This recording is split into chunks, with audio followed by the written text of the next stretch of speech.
Well, back in the home office, not that anything has changed at the Omaha office necessarily. We just kind of rotate through to make sure that we're all just trying to stay safe, stay as social distance as possible. Every Atlas recruiter and client manager is still working from their home, much like this poorly lit office, maybe, but hopefully still working very hard for you. On this episode, I want to talk about an email that I received from an Atlas traveler in response to one of our Atlas 411 videos that go out every week.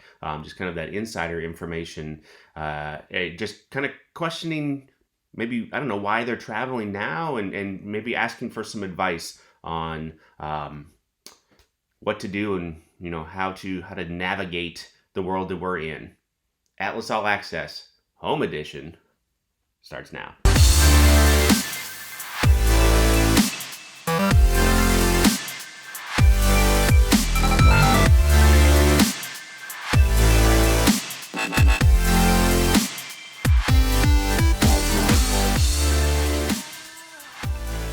Okay, so I got an email the other day.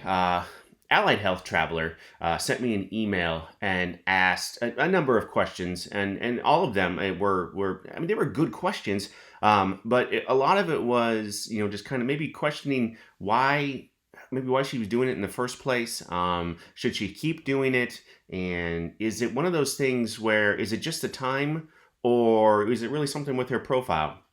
And so I took some time to really think about it. Went back, looked at some of the jobs that she was submitted to, and what I found was a couple of things. And I'll start at the bottom of her email and kind of work my way up. What I found was there were probably a number of profiles submitted to this job. That is not uncommon right now. Every job right now is probably getting 3 times the number, 5 times in some cases, the number of profiles that they would normally get. So you would think that maybe there would be some sort of system for this, where they would work through the ones with the most experience first, or whatever. Like they would have some sort of hierarchy, and they would work through that.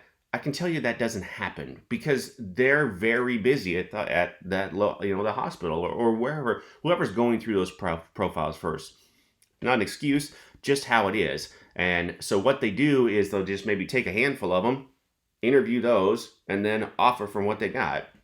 And then the rest just sit there. So is it anything that she did in particular?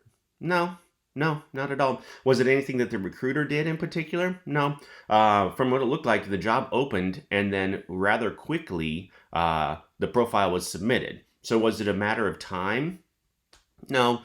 Could it have been that somebody else submitted another candidate? Another agency submitted a candidate quicker? That's entirely possible. Could it be that maybe that candidate had worked there before? Highly likely that happened, and I kind of shared some of that information with her when I responded back to her email. Her second question was maybe a little more in depth. Like, is there anything she could do to her profile? She has a number of years experience. She's a veteran. Is there anything that she could do to her profile to really make it pop, to make it more attractive or appealing? And I said, of course, like absolutely. That's what we should be doing right now during these times, is working to make that profile more attractive, so it does catch the eye of whoever's doing those interviews or sorting through them, as they're going through their day. That's something that you'd want to work with your recruiter on, though. It's persistence and communication. I think those are the 2 biggest things that maybe I want her to take away from that email response that I sent. Persistence and communication. Persistence, because there's so few jobs and so many profiles right now. Are you going to get the dream job that you want? No. It's just not right now. And if you do, you're super lucky, and that is awesome. But is it something that you can plan on? No. A year ago, maybe. It's entirely possible. 2 years ago, sure. Why not? I mean, it was, in some cases, it was fish in a barrel, where you could go find those jobs, and you'd get the job, and that's exactly what you were looking for. It's not like that right now. And that isn't me saying you should take cruddy jobs or whatever. That's just a byproduct of the environment that we're in. So persistence, submit. Let's get to as many places as you possibly can. Go through those pay packages with your recruiter. You're not bothering them. You're not keeping them on the phone. This is their job. This is what they do, and this is what they want to do for you.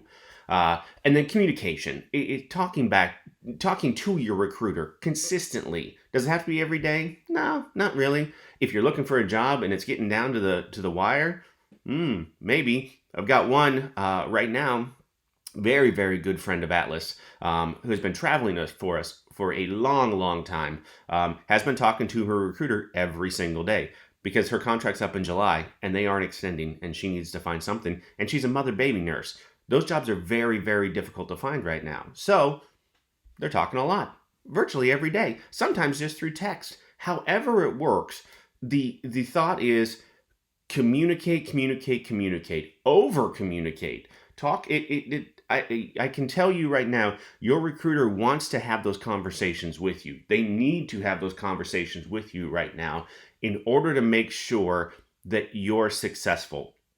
It absolutely is part of the job. It's absolutely part of what they need to do in order to get you through these times that we're in right now. I talked about it a little bit. I talked about it a few weeks back. 2008, the financial crisis was not all that different. The jobs just weren't there. We made it through just fine. So, and on the other side, we came out and the industry exploded, right? And we saw almost a renaissance of sorts, a golden age of travel for traveling healthcare professionals. So, are we going to come out of this? Absolutely. I have no doubt whatsoever. Are there going to be just a ton of jobs in awesome areas? Yeah. I can't tell you when, but it happened before. It can happen again.